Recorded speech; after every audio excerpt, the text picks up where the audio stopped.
اچھا اسی طریقے سے ماں کو اف تک نہیں کرنا، ماں باپ کو آپ شادی پسند کی کرنا چاہتے ہیں، اس کا رائٹ آپ کو ہے، آپ کے پیرنٹس نہیں مان رہے، آپ کے پاس کیا وے آؤٹ ہے؟ اور اسی طریقے سے جو یہ کہا جاتا ہے کہ ماں نے کہہ دیا طلاق دے دو تو طلاق دے دو، یہ اس بارے میں بھی رہنمائی یہ بالکل فرمائیے گا۔ جذباتی بات ہے کہ ماں باپ نے کہا تو طلاق دے دو، اسلام کیا ظلم کے نظام کے اوپر چل رہا ہے؟ ابو داؤد میں حدیث ہے کہ اللہ تعالیٰ کو حلال چیزوں میں سب سے ناپسند طلاق ہے، سب سے ناپسند۔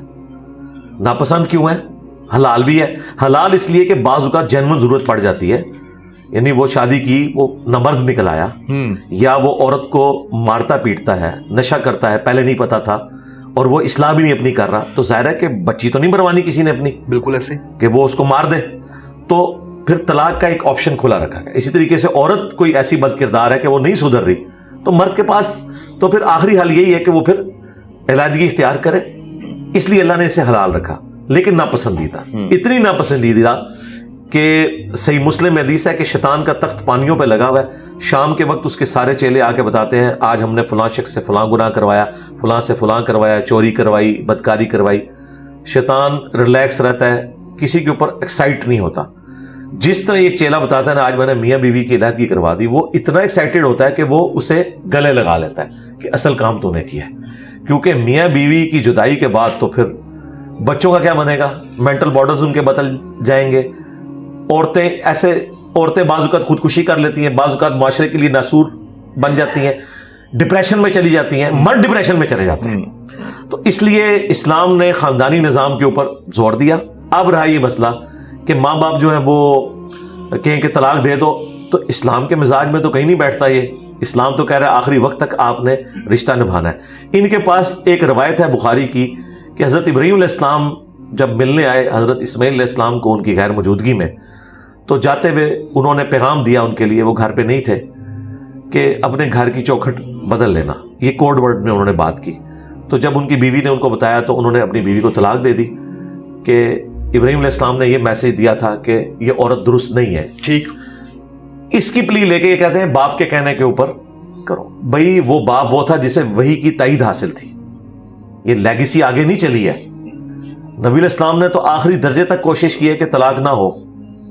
آپ علیہ السلام نے کبھی اس چیز کو پروموٹ نہیں کیا کہ کوئی کسی کو طلاق دے، بلکہ اس کے الٹ ملتا ہے کہ آپ علیہ السلام نے آخری درجے تک لوگوں کو ایمفسائز کیا ہے۔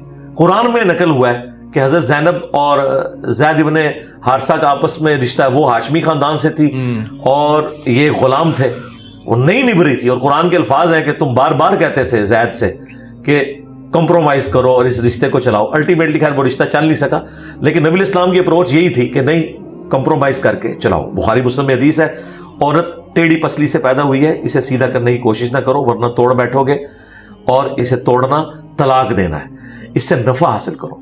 صحیح مسلم میں حدیث ہے یہ دنیا برتنے کی جگہ سب سے بہترین سرمایہ نیک بیوی ہے۔ صحیح مسلم ایک اور حدیث ہے کہ نبی علیہ السلام نے فرمایا کوئی بھی مؤمن اپنی مومنہ بیوی سے بغض نہ رکھے۔ بخاری مسلم میں حدیث ہے نبی علیہ السلام نے فرمایا میں اپنے بعد تمہارے لیے سب سے بڑی آزمائش تمہاری عورتیں چھوڑ کے جا رہا ہوں، اللہ تعالیٰ سے ڈرنا ان کے معاملے کے اندر۔ اچھا حضور نے بیویوں کو نہیں کہا، آپ کو پتا تھا وہ بیچاری پیسے موڈ میں ہوتی ہیں، ڈومیننٹ مرد ہوتا ہے، تو مرد کو کہا کہ دیکھنا ان کے حقوق کا خیال رکھنا ہے تم نے، ٹھیک ہے۔ لیکن مرد یہاں پہ عموماً ہمارے معاشرے کے اندر ڈومیننٹ ہے، بعض جگہ پہ عورتیں بھی، زیادہ تر مرد ڈومیننٹ ہے، تو اس کی وجہ سے پھر اس طرح کے معاملات شروع ہو جاتے ہیں۔ بعض اوقات وٹے سٹے والا رشتہ ہوا ہوتا ہے، اس چکر میں بھی طلاق تک نوبت چلی جاتی ہے۔ رہی جو آپ نے پسند کی شادی کا مسئلہ پوچھا، تو یہ مرد کا رائٹ ہے کہ وہ پسند کی شادی کرے، عورت کا بھی رائٹ ہے، لیکن عورت کے لیے ایک قدغن ہے کہ وہ ولی کی اجازت کے بغیر نکاح نہیں کر سکتی، کیونکہ اس کا ایکسپوئر نہیں، اور یہ بھی شرط ہے کنواری لڑکی کے لیے۔ بالکل ہاں، صحیح مسلم میں ہے کہ اگر وہ متعلقہ یا بیوہ ہے، یعنی وہ میچور عورت ہو چکی ہے ایک دفعہ وہ ایکسپیرینس، تو پھر وہ ولی سے زیادہ حقدار ہے، کیونکہ اسے ہاتھ لگے ہیں، وہ تو پھر 10 دفعہ تحقیق کرے گی اگلی شادی کرنے سے پہلے، کئی تو بیچاری کرتی ہی نہیں ہے، وہ اتنی متنفر ہو جاتی ہیں۔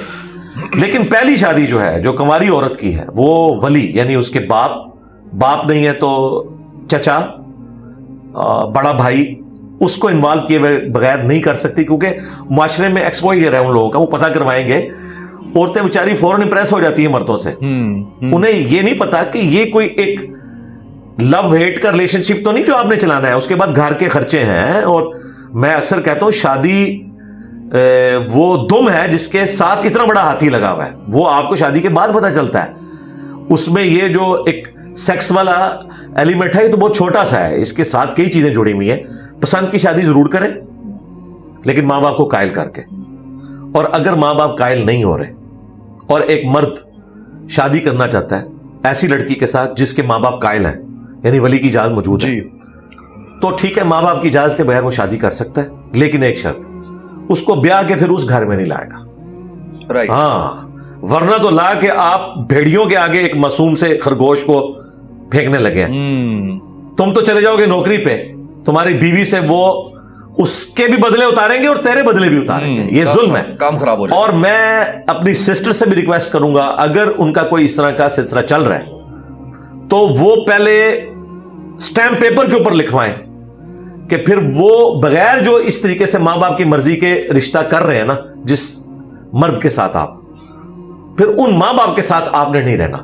ان کے ساتھ کٹی نہیں ہے، رہنا الگ گھر میں، ملنا ہے، رسپیکٹ دینی ہے، لیکن ان کے آگے نہیں جا کے ان کو پھینکنا. بالکل صحیح، کیونکہ ظاہر انہوں نے تو انہیں نہیں کرنا. یہاں پہ تو وہ خالائیں اور پھوپھیاں جو نازوں سے اپنی بھتیجیاں اور بھانجیاں بیاہ کے لاتی ہیں وہ ان کی تکا بوٹی کر کے رکھ دیتی ہیں، اور جو بیٹا لے کے آیا ہوا ہے مرضی کے خلاف اس کے ساتھ وہ کیا کریں گی؟